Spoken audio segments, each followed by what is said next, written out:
السلام علیکم ورحمۃ اللہ وبرکاتہ۔ قرآن تجوید میں آپ کا خیر مقدم ہے۔ امید ہے کہ آپ حضرات خیر و عافیت سے ہوں گے۔ میرا آنے کا مقصد صرف آپ حضرات کے سامنے یہ ہے کہ قرآن شریف کو صحیح ٹھیک کیسے پڑھا جائے، اس کا پڑھنے کا طریقہ کیا ہے، میں آپ حضرات کے سامنے انشاءاللہ تفصیل سے سمجھاؤں گا۔ بلکہ اس سبق میں نہیں، یہ تو ہمارا پہلا سبق ہوگا، اور آئندہ ویڈیو آنے والے سبق میں آپ کو سمجھاتے رہوں گا، اور کوشش یہ رہے کاپی میں لکھ لیں۔ تو میں آج جو اس ویڈیو میں صرف 5 چیزوں کے بارے میں آپ کو سمجھاؤں گا، اور آپ اس ویڈیو کو پورا دیکھنے کی کوشش کریں، اسکپ نہ کریں۔ کبھی آپ نے اسکپ کر دیا، میں نے اس بیچ میں کوئی ایسا لفظ بتا دیا، آپ کو سمجھ میں نہیں آیا، پھر آپ سوچتے رہیں گے کیا بتائیں۔ تو پورا ویڈیو کو دیکھنے کی کوشش کریں تاکہ آپ کو بھی سمجھ میں آ جائے، اور میں بھی یہ سمجھوں گا کہ میں آپ کو سمجھا رہا ہوں اور آپ سمجھ رہے ہیں۔ اللہ سبحانہ وتعالی اپنے قرآن مجید میں فرماتے ہیں وَرَتِّلِ الْقُرْآنَ تَرْتِيلًا، کہ قرآن کو ترتیل کے ساتھ یعنی ٹھہر کر صاف واضح طور پر پڑھا کرو۔ اور حافظ ابن جزری رحمۃ اللہ علیہ فرماتے ہیں وَالْأَخْذُ بِالتَّجْوِيدِ حَتْمٌ لَازِمٌ مَنْ لَمْ يُجَوِّدِ الْقُرْآنَ آثِمٌ، اور تجوید کے مطابق عمل کرنا ضروری ہے۔ اب اس کا مطلب کیا ہے؟ جب ہم قرآن شریف کی تلاوت کریں تو تجوید کے مطابق ہم پر پڑھنا ضروری اور لازم ہے۔ مَنْ لَمْ يُجَوِّدِ الْقُرْآنَ آثِمٌ، اور جو شخص تجوید اور قواعد کے خلاف پڑھے گا تو وہ گناہگار ہوگا۔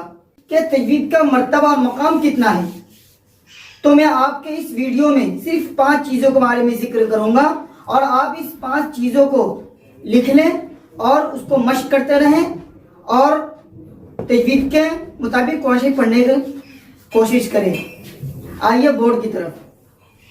سب سے پہلے تجوید کے معنی عمدہ کرنا، اچھا کرنا، سمجھ گئے؟ اب یہ دیکھیے تجوید کے معنی عمدہ کرنا، اچھا کرنا پورا قرآن شریف کے اندر شامل ہو گیا۔ اب میں آپ کو ایک مثال دے کے سمجھاتا ہوں، جیسے کہ ہمیں کہاں پر رو کو باریک کرنا ہے، کہاں پر کرنا ہے، کہاں اللہ کا لام کو باریک کرنا، کہاں پر کرنا ہے، کہاں گنہ کرنا ہے، کہاں مد کرنا ہے، اور کیسے وقف کرنا ہے، یہ سب چیزیں جو ہیں تجوید کے معنی میں شامل ہو گیا۔ تجوید کے معنی عمدہ کرنا، اچھا کرنا۔ اب یہ دیکھیے نمبر 2، تجوید کی تعریف، ہر حرف کو اپنے مخرج سے اور تمام صفات کے ساتھ ادا کرنا۔ سمجھ گئے؟ مخرج اور صفات یہ دونوں چیزیں ڈیفرنٹ ہیں، سمجھ گئے؟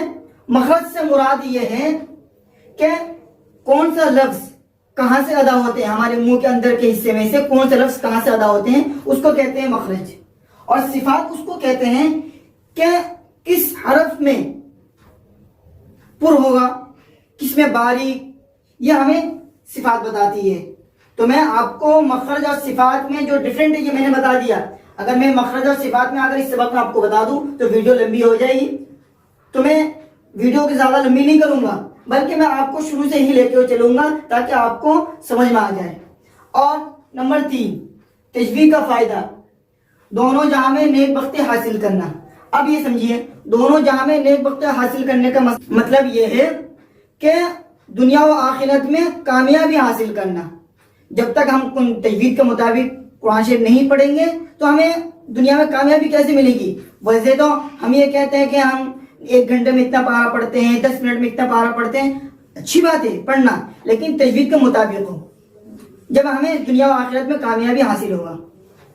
اب نمبر 4، تجوید کا حکم، اتنا علم تجوید سیکھنا جس سے قرآن پاک صحیح پڑھ سکیں فرض عین ہے، اور پورا علم تجوید کا سیکھنا فرض کفایہ ہے۔ سمجھ گئے؟ اب دیکھیے اتنا علم تجوید کا سیکھنا جس سے ہم قرآن پاک کو صحیح پڑھ سکیں یہ ہم پر ضروری اور لازم ہے۔ فرض عین سے مراد یہ ہے، میں آپ کو یہ نہیں کہتا کہ آپ پورا علم تجوید کا سیکھیں، حالانکہ پورا علم تجوید کا سیکھنا فرض کفایہ ہے۔ اگر آپ سیکھنے کی خواہش مند ہے تو آپ سیکھ سکتے ہیں، لیکن اتنا علم تجوید تو سیکھیں جس سے آپ قرآن پاک کو صحیح پڑھ سکیں، اور یہ ہم پر ضروری اور لازم ہے۔ سمجھ گئے؟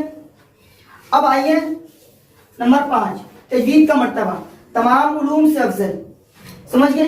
تجوید کا مرتبہ اور مقام اتنا بڑا ہے، دونوں جہاں میں، پورے کائنات میں تجوید کا مرتبہ افضل ہے، بہت بڑا ہے.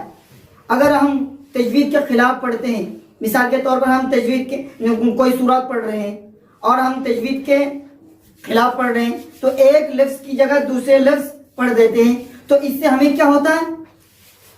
نیکی کی بجائے گناہ ملتا ہے. تو اس سے یہ پتہ چلا کہ تجوید کا مرتبہ بہت بڑا ہے.